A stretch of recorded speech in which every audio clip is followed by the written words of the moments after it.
찬송가 341장 부르시겠습니다.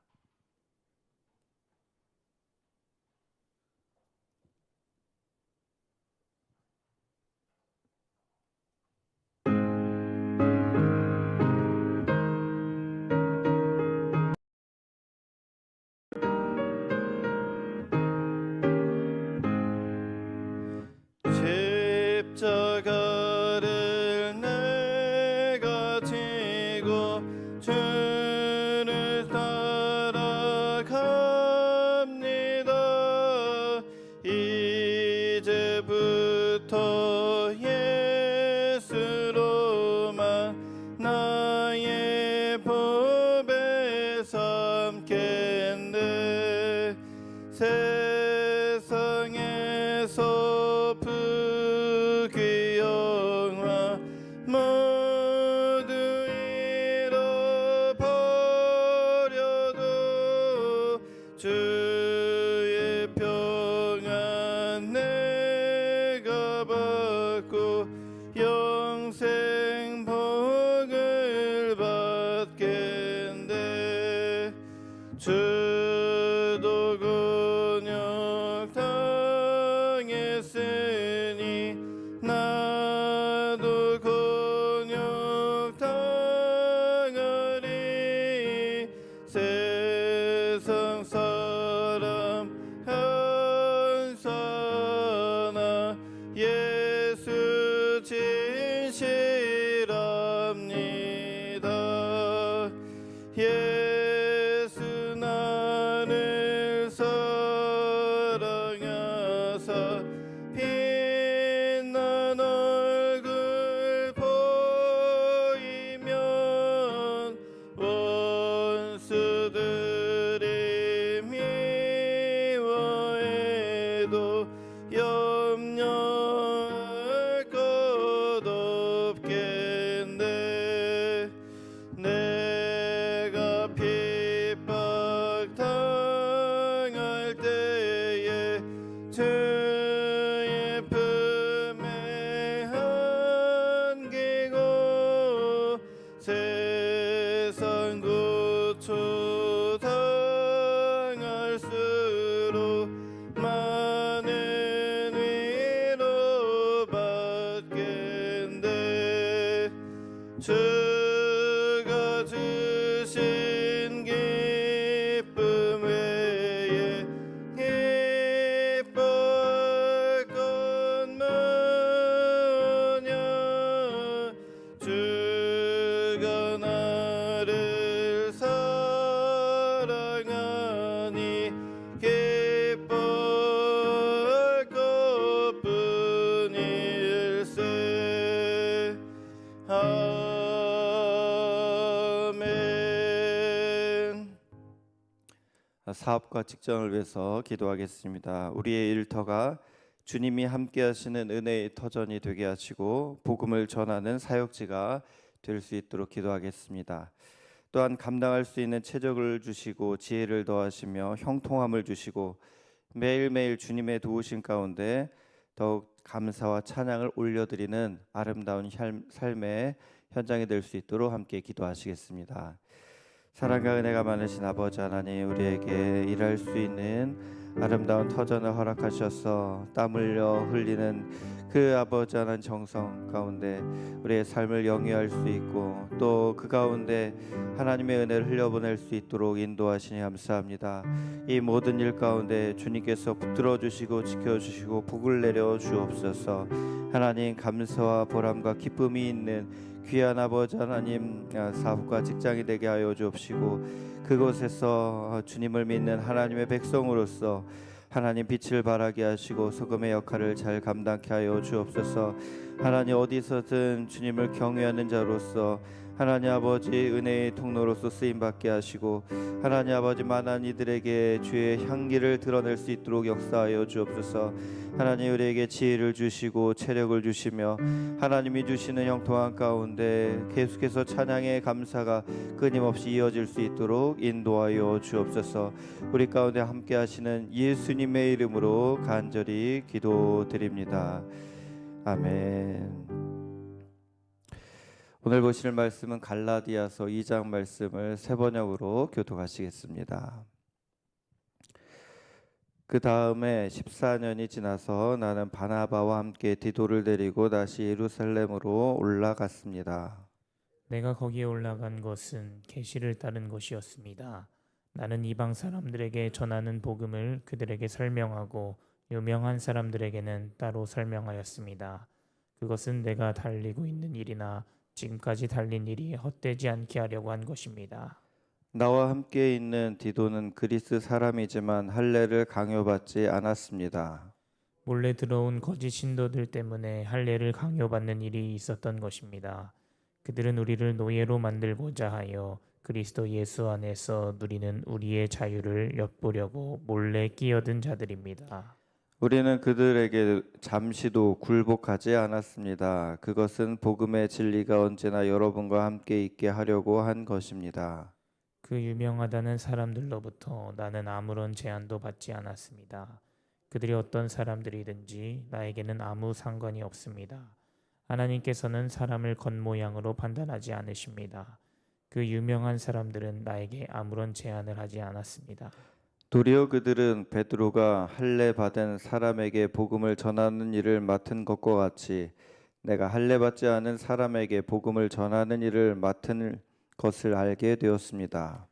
그들은 베드로에게는 할례 받은 사람에게 복음을 전하게 하시려고 사도직을 주신 분이 나에게는 할례 받지 않은 사람에게 복음을 전하게 하시려고 사도직을 주셨다는 사실을 깨달았습니다. 그래서 기둥으로 인정받는 야고보와 게바와 요한은 하나님이 나에게 주신 은혜를 인정하고 나와 바나바에게 오른손을 내밀어서 친교의 약속을 하였습니다. 그렇게 하여 우리는 이방 사람에게로 가고 그들은 할례 받은 사람에게로 가기로 하였습니다.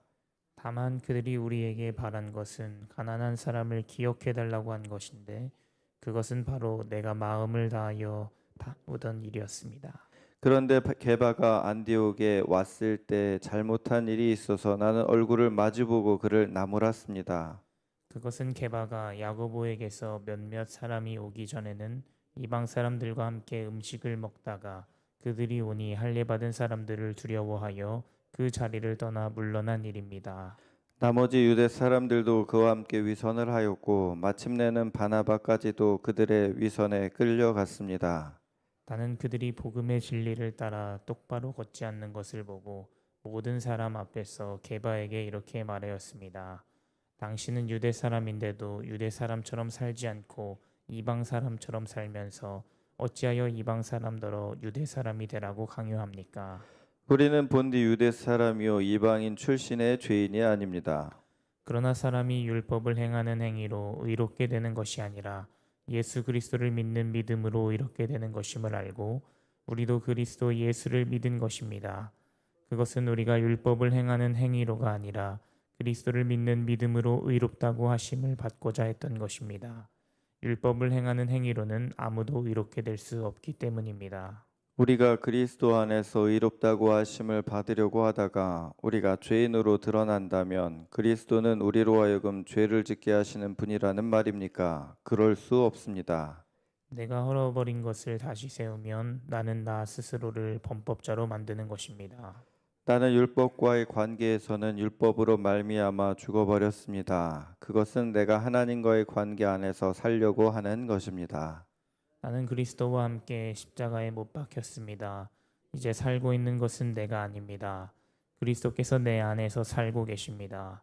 내가 지금 육신 안에서 살고 있는 삶은 나를 사랑하셔서 나를 위하여 자기 몸을 내어주신 하나님의 아들을 믿는 믿음 안에서 살아가는 것입니다. 함께 보십니다. 나는 하나님의 은혜를 헛되게 하지 않습니다. 의롭다고 하여 주시는 것이 율법으로 되는 것이라면 그리스도께서는 헛되이 죽으신 것이 됩니다. 아멘. 오늘도 좋은 날입니다. 오늘도 믿음으로 주님과 동행하심으로 우리 인생길 가운데 또 우리의 영원한 삶을 볼 때 한 페이지에 아름다운 추억을 남기는 그런 복된 날 되시기를 축복합니다. 우리가 갈라디아서를 보다 보면 또 여러 가지 이제 우리에게 주시는 메시지가 있는데요. 바울이 굉장히 유명한 그런 하나님의 사도로서 이렇게 쓰임 받다 보니까 우리가 부르심 받은 그 순간부터 열심히 복음을 증거한 그 사역자로서 활동했다라고 생각할 수도 있지만, 바울은 좀 준비하는 기간이 있었습니다. 하나님이 일단은 그가 주님과의 교제가 깊이 있는 시간이 있었고요. 아라비아로 갔다는 말도 나오고, 또 이제 사도들도 만나서 교제했다라는 말들도 나오면서 홀로 있는 그러한 시간을 겪습니다. 그리고 나서 이제 본격적으로 이방인들에게 이렇게 가서 복음을 전하는 사역으로 나아가는데요.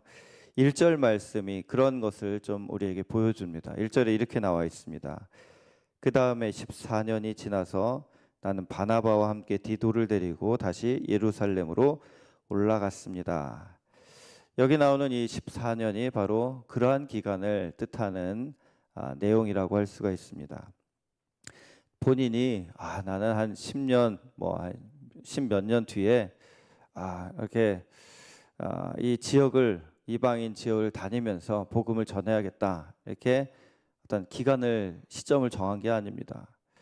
하나님의 부르심, 다메섹 가는 길에 주님을 만난 다음에 그가 계속 주님과 교제하고 기도하는 가운데 하나님이 이제 강하게 그를 이끄시는 때를 경험하게 된 거죠.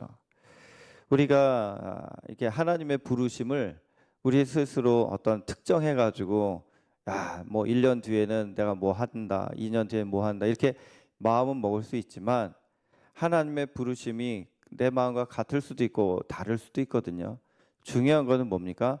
바울은 매일매일 하나님과 교제하다가 그 과정 가운데로 담대하게 나아가는 겁니다. 어느 경우에는 내가 딱 날짜를 정해요. 하나님, 이때까지는 제 남편이 믿어야만 합니다. 이때까지는 제 건강이 나아야 됩니다.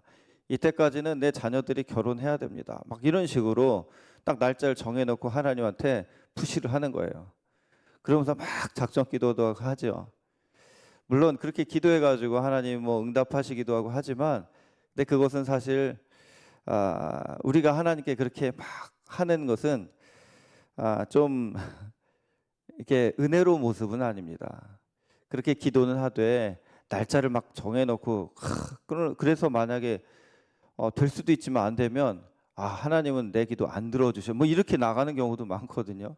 하나님이 언제 그때 너를 내가 이렇게 보내기로 했냐 한다고 내가 얘기한 적도 없는데, 혼자 북치고 장구치다가 막 실족하기도 하고 넘어지기도 하고, 이런 경우들이 우리에게 많이 있습니다. 우리는 모든 것을 주관자 되신 하나님의 뜻에 맡기면서 때를 기다리는 거예요.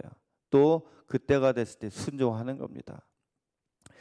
두 가지의 어떤 때에 관해서 실수하는 경우들이 있어요. 첫 번째는 때가 됐는데 하나님의 부르심에 불순종하는 경우가 있습니다. 모세의 경우 이 미디안 광야에서 40년간 이렇게 양치기 하다가 하나님이 부르실 때가 있었잖아요. 근데 본인이 안 간다고 했어요. 나 같은 사람이 어떻게 갑니까? 하나님 화를 내시면서 막 혼나고 가잖아요. 그러니까 하나님이 부르셨을 때는 그게 때라는 얘기거든요. 그러면은 내가 준비됐는지 안 된지와 상관없어요. 거긴 순종을 해야 되는 겁니다. 또 한 가지 실수가 있는데, 하나님의 어떤 때를 준비하시는데 너무 게으르고 나태해. 그래서 준비를 전혀 안 하는 거예요. 그러면 하나님이 쓰시기에 합당하지 않습니다. 그러니까 이 두 가지의 실수를 우리는 하지 말아야 되고요. 사도 바울처럼 매일매일 주님과 교제하고 주님과 동행할 때 하나님이 적절한 때에 그를 인도해 가시는 것, 이것이 우리의 삶이 되어야 되고 앞으로 우리가 계속 살아가는 삶의 방향이 되어야 될 줄 믿습니다. 2절 말씀에는 이런 말씀이 있죠. 2절 말씀을 같이 읽겠습니다. 시작. 내가 거기에 올라간 것은 계시를 따른 것이었습니다. 나는 이방 사람들에게 전하는 복음을 그들에게 설명하고 유명한 사람들에게는 따로 설명하였습니다. 그것은 내가 달리고 있는 일이나 지금까지 달린 일이 헛되지 않게 하려고 한 것입니다. 자, 바울이 예루살렘에 올라간 이유를 설명하는데요. 그것은 계시를 따른 것이다. 그러니까 그러니까 자기가 생각할 때 예루살렘에 한번 가봐야겠다 해서 간 게 아니고 또 여러 사도들이 당신 여기 오셔야 돼요라고 해서 그 말을 듣고 간 게 아니라 하나님의 부르심에 따라서 예루살렘에 갔다라고 얘기하는 거죠. 그러니까 하나님의 인도하심 가운데 그는 나아갔음을 갈라디아에 있는 그 성도들에게 이렇게 설명하고 있는 것입니다. 우리의 삶이 바로 이러한 마음으로 우리가 작정하더라도 뜻을 이루시는 분은 누굽니까? 하나님이신 거예요. 하나님의 부르심과 하나님이 보여주심과 하나님의 인도하심으로 우리가 살아가는 것, 이것이 우리가 늘 기억하고 또 그렇게 살기로 항상 생각해야 될 부분이고요. 여기서 바울이 되게 삶에서 중요한 원칙을 잘 세우는 것을 볼 수가 있어요. 가서 뭐 했냐라고 하면은 유명한 사람들을 만납니다. 말하자면 이 베드로라든지 아니면 야고보라든지 그 유대 기독교 공동체에서 유력한 지도자들을 만납니다. 만나서 그들에게 자신의 부르심에 대해서 설명을 합니다. 이방인들에게 본인은 복음을 전하라는 하나님의 부르심이 있었다라는 것을 얘기하고, 그리고 그들에게는 유대인 그리스도인들에게 복음을 전하라는 사명이 있음을 또 같이 이야기를 합니다. 그래서 이 사역자들끼리 서로 교제하면서 같이 팀워크를 이루는 거죠. 우리가 이렇게 교회를 한다든지 이렇게 보면은요, 이렇게 아주 열심히 있는 분들이 있잖아요.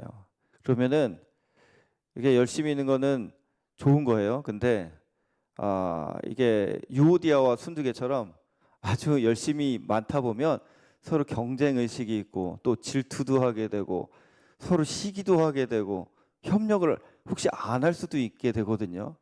근데 그런 것은 참 아쉬운 모습입니다. 오히려 좀 영향력이 있는 분들은 다른 분들과 서로 사역을 같이 공유하고 교제하고 같이 마음을 이렇게 이야기를 나눠서 이 사도 바울처럼 독불장군으로 한 게 아니에요. 자신이 사역을 할 때 난 하나님의 계시를 받았으니까 너희들이 뭐라고 하든지 간에 이게 맞아 이런 게 아니라 계시를 받은 사람으로서 그 다른 이들에게 자신이 받은 은혜, 부르심에 대해서 설명을 하는 거예요. 안내를 하고 협조를 구하고 같은 공동체 의식을 나누는 겁니다. 이것이 바로 지혜로운 모습이고 하나님이 기뻐하시는 하나됨의 모습입니다. 여러분들이 사역하시다 보면 혹시 그러한 일들이 있을 수 있어요. 그럴 때 사도 바울처럼 이야기를 하십시오. 하나님이 나에게 이러한 일을 맡기셨는데 도와주십시오. 이러한 일을 할 때 우리 같이 기도합시다. 이러한 일을 할 때 우리 같이 마음을 모았으면 좋겠습니다. 라고 그것을 이야기를 하게 되면 참 아름다운 일들이 펼쳐지게 되는 것입니다. 4절에는 이제 본격적으로 갈라디아에 있는 문제, 교회에 침투한 거짓 신도들에 대한 문제를 지적합니다. 4절 이렇게 나오고 있습니다. 몰래 들어온 거짓 신도들 때문에 할례를 강요받는 일이 있었던 것입니다. 그들은 우리를 노예로 만들고자 하여 그리스도 예수 안에서 누리는 우리의 자유를 엿보려고 몰래 끼어든 자들입니다. 자, 거짓 신도들, 거짓 형제들이라는 이 표현이 나오는데요. 이것은 유대의 이 율법에 대해서 굉장히 강하게 주장하는 그러한 율법주의자들 같은 사람들입니다. 그래서 할례를 받아야만 된다. 이방인들이 기독교 공동체에 들어올 때는 할례를 받아야지. 할례가 우선이다. 이런 말도 안 되는 소리를 한 거죠. 우리가 구원받은 것은 믿음으로 그 선물로 구원을 받은 거지 행위로 받는 게 아니지 않습니까? 근데 여전히 유대교 그러한 의식에 사로잡혀서 이방인들에게까지 막 할례를 강요하는 일이 있었던 거죠. 바울은 이것을 그냥 넘어가지 않습니다. 바울은요, 비본질적인 부분에 대해서는 관용을 늘 얘기합니다. 믿음이 깊은 자는 믿음이 연약한 자를 품으십시오. 이런 얘기를 하지 않습니까? 그런데요, 본질적인 부분에서는 바울은 타협을 하지 않습니다. 본질적인 부분에서 이 복음의 핵심, 정말 진리를 건드리는 일들 앞에서는 바울이 단호합니다. 이 부분은 우리가 용납해서는 안 됩니다라고 분명하게 이야기를 합니다. 그래서 5절에 이렇게 얘기합니다. 우리는 그들에게 잠시도 굴복하지 않았습니다. 그것은 복음의 진리가 언제나 여러분과 함께 있게 하려고 한 것입니다. 바울은 안 되는 것은 아니다라는 분명한 선언을 하죠. 신앙생활에 있어서 이러한 경우들이 있습니다. 우리가 살다 보면 유혹을 받아요. 어떤 유혹을 받냐면 좋은 게 좋은 거라는 유혹. 좋은 게 좋은 걸 수 있죠. 그런데 그 적당하게 이렇게 넘어감으로써 그냥 상황을 무마해 보려는 이러한 시도들이 있을 수 있거든요. 이런 것은 결코 우리에게 도움을 주지 못하는 일이 됩니다. 예를 들면 그 이제 가족 중에 이제 안 믿잖아요. 남편이나 아내가 이제 안 믿는 경우에 가정의 평화라는 명목으로 신앙생활을 안 믿는 배우자를 위해서 아예 안 해. 이건 뭡니까? 그냥 적당하게 이제 평화를 위해서 자신의 신앙을 뒤로 한다는 것.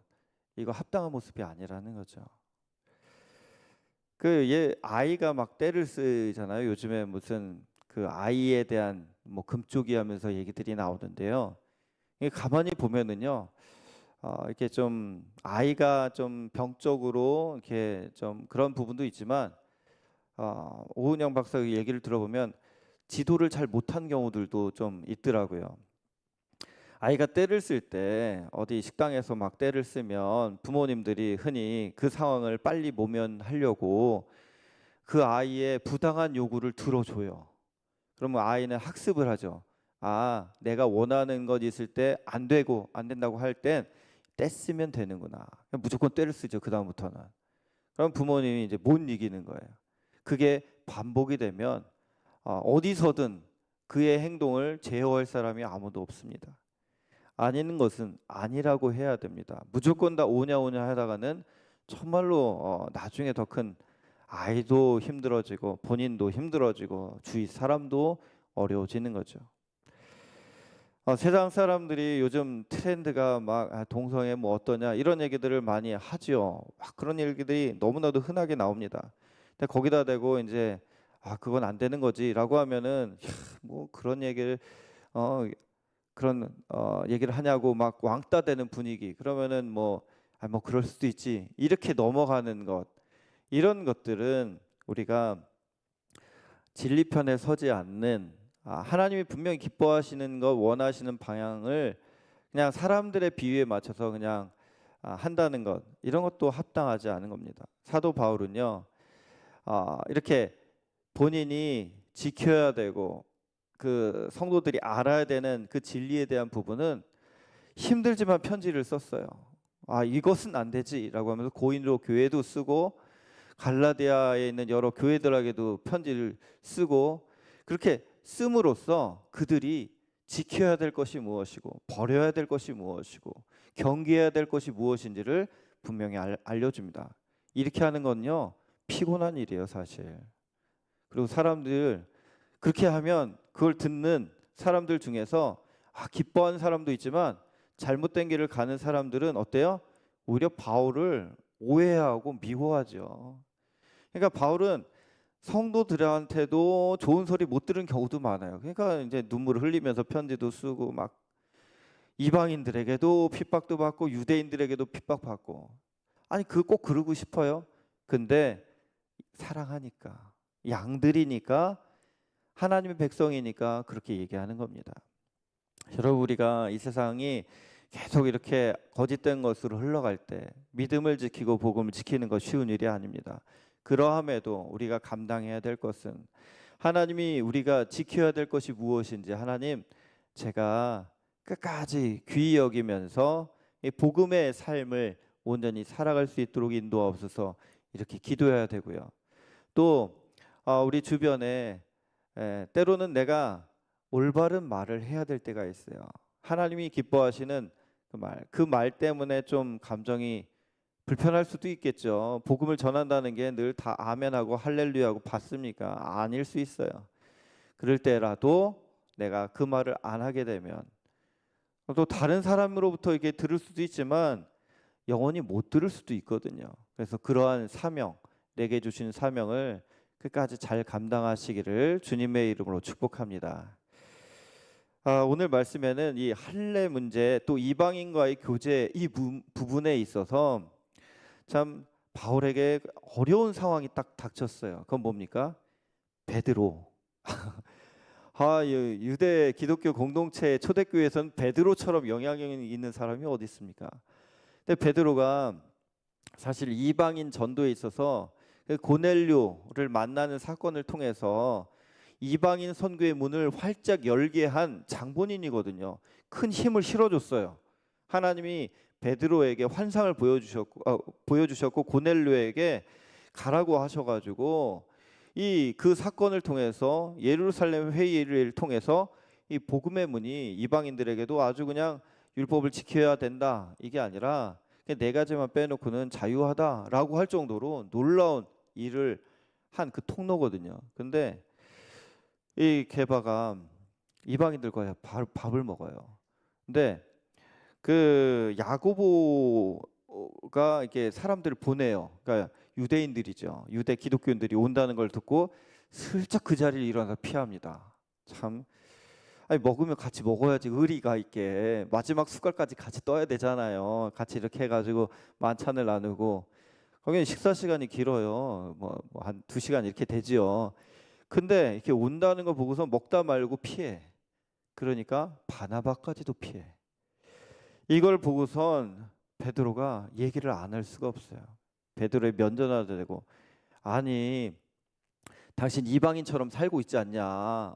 복음으로 인해서 자유함으로 살면서 어떻게 그 상황에서 그렇게 유대인 그 율법주의자처럼 그렇게 행하냐? 당신 때문에 바나바까지도 넘어지는 거 모르냐라고 하면서 질책을 하죠. 참 이게 위험한 일이 어떤 건지를 보여주는데요. 지도자가 넘어지잖아요. 그러면은 수많은 따르는 이들은 같이 넘어지는 거예요. 이게 죄의 전염성입니다. 하와가 무너지니까요. 도미노처럼 아담이 넘어갑니다. 이스라엘 왕들의 범죄는 백성들의 범죄로 이어지지 않습니까? 나 하나만의 범죄로 그치는 게 아니에요. 이것은 영향을 끼치게 마련입니다.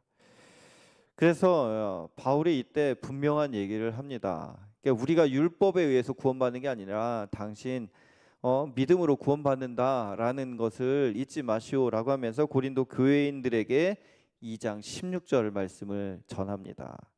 이렇게 되어 있습니다. 그러나 사람이 율법을 행하는 행위로 의롭게 되는 것이 아니라 예수 그리스도를 믿는 믿음으로 의롭게 되는 것임을 알고 우리도 그리스도 예수를 믿은 것입니다. 그것은 우리가 율법을 행하는 행위로가 아니라 그리스도를 믿는 믿음으로 의롭다고 하심을 받고자 했던 것입니다.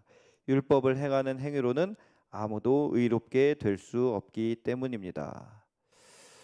우리가 율법으로 어떤 의롭다함을 받는다든지 우리가 봉사를 하든 선행을 하든 뭐 좋은 일을 아무리 많이 해도 그것으로 우리가 의로워지는 게 아니라는 거죠. 우리는 믿음으로 오직 믿음으로 의롭게 여김을 받는 것입니다. 그래서 율법은 오히려 우리를 죽게 만들었어요. 19절 보시면 나는 율법과의 관계에서는 율법으로 말미암아 죽어버렸습니다. 그것은 내가 하나님과의 관계 안에서 살려고 하는 것입니다. 율법을 내가 따르지 못하니까 율법의 규정을 지키지 못하는 나는 율법으로 죽게 되었다라고 고백합니다. 그러면 우리는 그러면 어떻게 사는 겁니까? 아니 율법으로 죽었다고 하면 우리가 지금 살아있는 건 뭡니까? 라는 질문이죠. 그것이 우리가 너무나도 잘 알고 있는 갈라디아서 2장 20절 말씀이 이런 맥락 가운데 나온 겁니다. 갈라디아서 2장 20절을 우리 같이 읽도록 하겠습니다. 시작. 나는 그리스도와 함께 십자가에 못 박혔습니다. 이제 살고 있는 것은 내가 아닙니다. 그리스도께서 내 안에 살고 계십니다. 내가 지금 육신 안에서 살고 있는 삶은 나를 사랑하셔서 나를 위하여 자기 몸을 내어주신 하나님의 아들을 믿는 믿음 안에서 살아가는 것입니다. 그렇습니다. 율법적으로는 난 죽었어요. 그러나 내가 사는 것은 내 안에 그리스도께서 사신 것이고 나는 믿음으로 산다라는 고백을 하고 있는 것입니다. 말씀을 맺습니다. 우리의 삶도 그러합니다. 내가 지금 우리가 살고 있잖아요. 어떻게 사는 겁니까? 행위로, 우리가 그런 힘으로 사는 게 아니라 믿음으로 사는 겁니다. 우리 안에 계신 주님이 살아계심으로 내가 지금 살아있는 것입니다. 오늘도 그러한 믿음으로 하나님과 함께 힘있게 살아가시기를 주님의 이름으로 축복합니다. 두 가지를 함께 나누겠습니다. 베드로는 이방 선교의 문을 여는 매우 중요한 역할을 했음에도 이방인들과의 식사하다가 유대인들이 오자 그들을 두려워하며 자리를 피했고, 이를 보고 심지어 바나바까지도 따라했습니다. 지도자가 흔들리면 많은 이들이 휩쓸리게 됩니다. 내가 하는 말, 행동이 주변에 영향을 미치는데 나는 어떤 영향을 끼치고 있는지 돌아봅시다. 두 번째로 갈라디아서 2장 20절은 매우 유명한 말씀입니다. 내 안에 그리스도께서 살고 계심을 느끼십니까? 나는 예수님을 믿는 믿음으로 살고 있습니까? 이 말씀을 몇 번 읽으며 이 말씀이 내 삶에 아름답게 이루어지기를 기도하시기 바랍니다. 기도하시겠습니다. 은혜롭고 자비로우신 아버지 하나님, 우리가 살아가고 있는 것은 예수님께서 우리 안에 거하시고 그 믿는 믿음으로 말미암아 살아가고 있음을 고백합니다. 오늘도 오직 주님의 얼굴을 구하며 주님의 은혜 가운데 거하게 하시고 주님과 동행함으로 오늘도 나를 통해 이루실 하나님의 놀라운 은혜가 내 주변 가운데 아름답게 흘러갈 수 있도록 나를 사용하여 주옵소서. 삶의 여러 가지 고민과 어려운 일들 앞에 주님께 기도하는 주님의 백성들의 마음을 위로하시고 격려하시고 하나님의 은혜와 복으로 충만히 채워주셔서 내 잔이 넘칩니다 고백하는 복된 하루 될 수 있도록 인도하여 주옵소서. 오늘도 귀한 예물로 하나님께 올려드리며 소원을 품고 기도하는 심령, 그 마음의 간구를 들어주시사 아름다운 하나님의 그 선하심의 인도하심을 경험하는 삶이 되도록 복 내려 주옵소서. 예수님의 이름으로 기도드립니다. 아멘.